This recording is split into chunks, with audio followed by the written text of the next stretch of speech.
guys, it's a beautiful day in Shanghai and we've come down to the old town and we're just going to do a little bit of sightseeing before our ideas jam session tonight at the hostel. We've got our friend Ray here. Yo man. Hello guys. He's our local guide and he's going to show us all the cool places.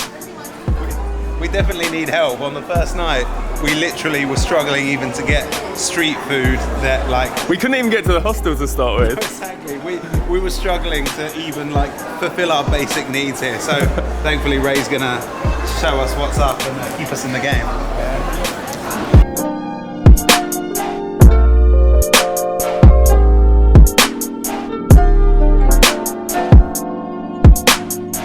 I know they talk about hole in the wall, yeah? I'm not sure I've ever seen such a straight up hole in the wall. Yeah, that is tiny.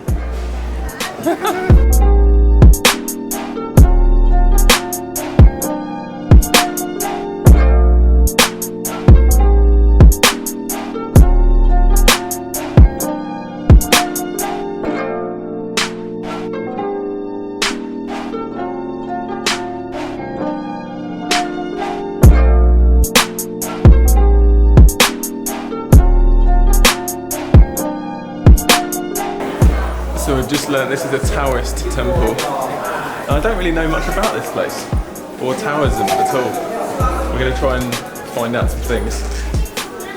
There's some cool characters though, there's some cool statues of people. Proper angry looking people. Look at this guy though, top left. Oh mate, he is sitting pretty, isn't he? Well, he's got his bass face on, that's what it is. He's listening to some crazy dubstep. That is his dubstep face. Check out the bin. Get him. It better be a bin now. They need to do this. They need to do this everywhere. Yeah. If all bins were like that, I would throw away all my rubbish. I mean, I do throw away all my rubbish, but there'd never be any litter anywhere. Mr. Snappy says Because he looks so happy. You just want to feed him.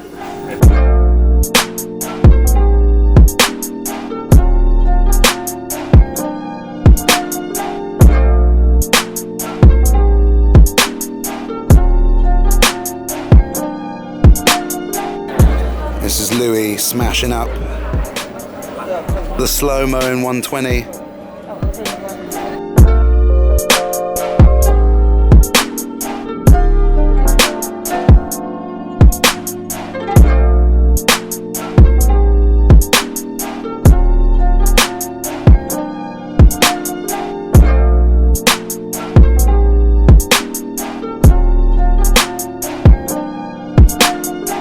We're heading to a very tall building now.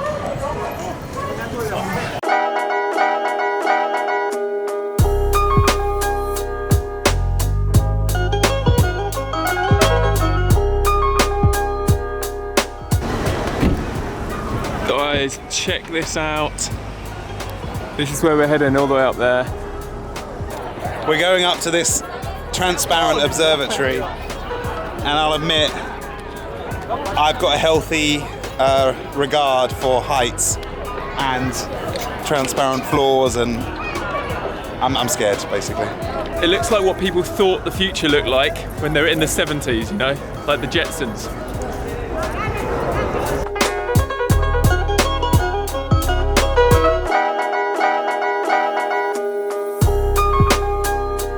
It's weird because I don't feel nervous very often. Dave's nervous of tall buildings. I don't like it. I do like them, but I get scared. Space capsule. We're in a very cozy elevator right now. Oh, we're in space. Whoa, boy, her outfit rocks. We actually are in space.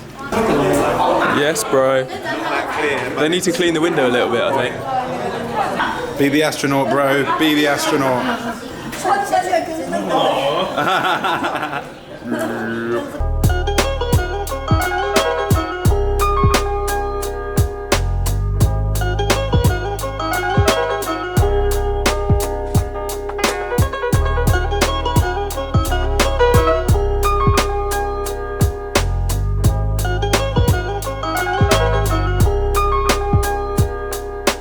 I'm a little bit nervous.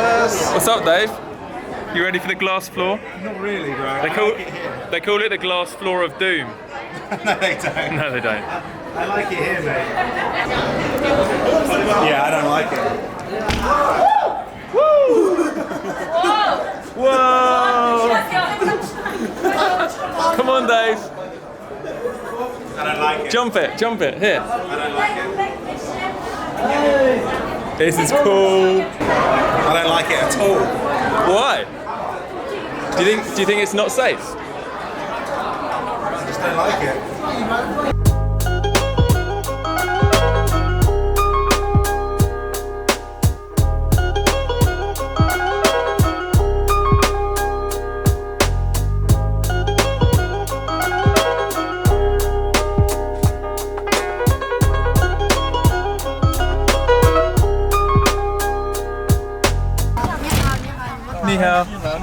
Well, that was a very fun morning. We're now back at the hostel and we're about to start our Shanghai Solve Jam session.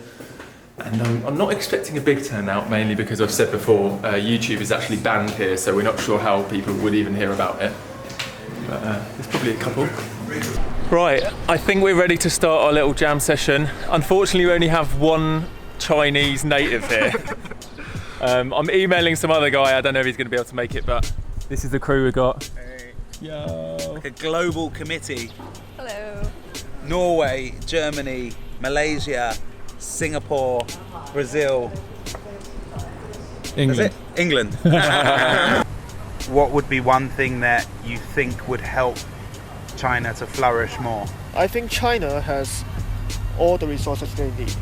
They have the people, they have the technology, they have a strong economy so far. And really, the one thing is the thing we are discussing all along is the censorship thing. I mean, if you get rid of the censorship, it truly become an international country. Things will start to change, and by lifting up the censorship, you open people's mind, and people can actually give new idea to solve the problem. Like, if people start noticing the problems around them, which they don't, because the country is growing and people are making more money, so everyone's happy. But like, people don't see that you have still like hundreds of millions of people living below the poverty line. You don't see all the social problems that are there in the interior of the country. Every country has their own problems, you know. We could see in different ways. One is negative, another one is positive. So the positive way would be, you know, you can see, you know, everybody's getting rich, then we produce, you know, lots of stuffs, you know, products. And the negative way,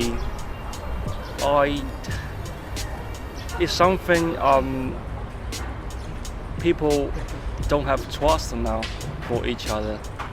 Everybody in China is getting rich, but what about the pollution? What is that doing to your lungs?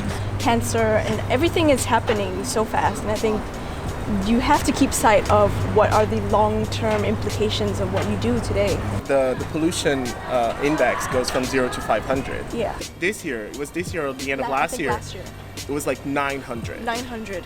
It's like almost double what the index I was in school, and if I reached out my hand, I couldn't really see what was beyond my hand. It was horrible. What? This is the app that we have, like to track Which This one's like, don't breathe today. Yeah. So it's like right now, like this is the official index. It's 121, lightly polluted. Yeah. But this is the U.S. consulate one that says 165, unhealthy. I gotta say, the growth of China is very impressive. Yeah. Especially on the high end of technological advancement, and you can see like in terms of research and scientific advancement, they did a good job. So do you feel like in general, because it's a really difficult problem to lead 1.34 billion people to like, and at the point of economic development that China's at, more economic growth does mean better lives for people at this lower end of the scale. So do you kind of just feel like, well, it's not perfect, but it's actually a pretty good job? Well, in a way it is, Yeah. It's a good job for the government. Change has always occurred in any time in history that it's happened through a small group of people But that's what I was saying. Hang on. Through a small group of people acting differently. I agree that it's very hard to fathom a macro change at the moment, but what can be done is people can get around and come up with small, creative, imaginative ideas that begin to show people on a one-to-one basis or one to a few basis that like there's a different way of looking at life, there's a different way of breeding a culture between our friendship group, our family, our school, and I'm sure if we spend long enough we would find ways to do that may not even break rules, but just kind of finds ways that would almost like an irresistible revolution, one that is like compelling, and even authorities would bless because they think it's a good thing. Does that make sense? Like if you make a YouTube video or a Youku video, like this is what Ray was talking about. If you make a Youku video giving free hugs or giving people money on the street, right? There's nothing rule breaking about that, but it's absolutely subverting the dominant culture of just growth with no awareness or appreciation for the cost of that, you know? And I personally think messages like that are really, really powerful at this stage in the development of a culture like China right now. If we could do something to upload Louis' video to here, let other people, especially young kids or students or graduates, to see, wow, this guy, is doing something I've been dreaming of. It could encourage them, to do something.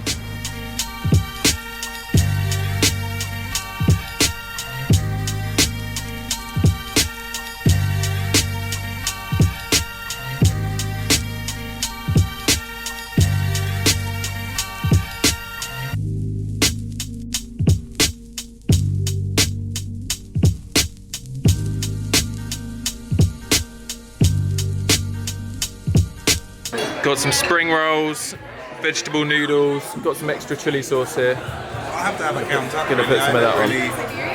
Because like I said, I feel like I'm cheating right. all the time. Team Shanghai getting dinner. Yes, guys. Cheers, Dexter. I love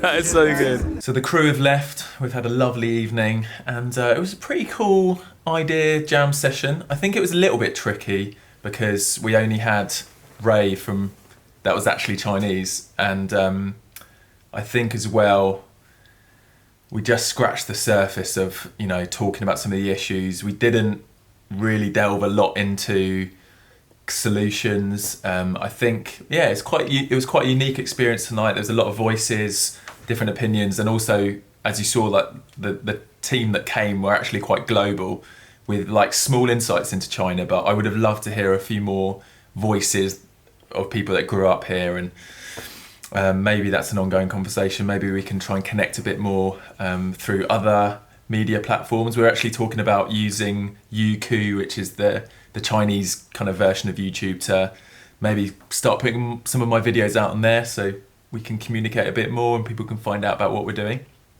But yeah, it was good.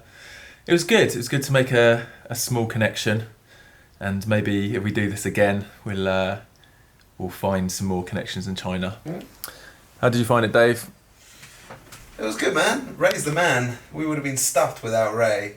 He came all the way from Beijing. Legend. He saved our bacon, really. Onwards and upwards, man. Hopefully that little link will grow and prove the points that we were talking about. That everyone can make a difference.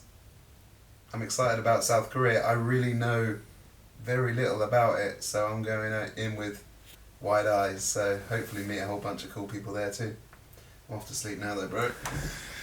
Me too. Well, maybe. Might do some editing first. But we'll catch you guys in the morning. Peace out. Enjoy life. Live the adventure. Boom.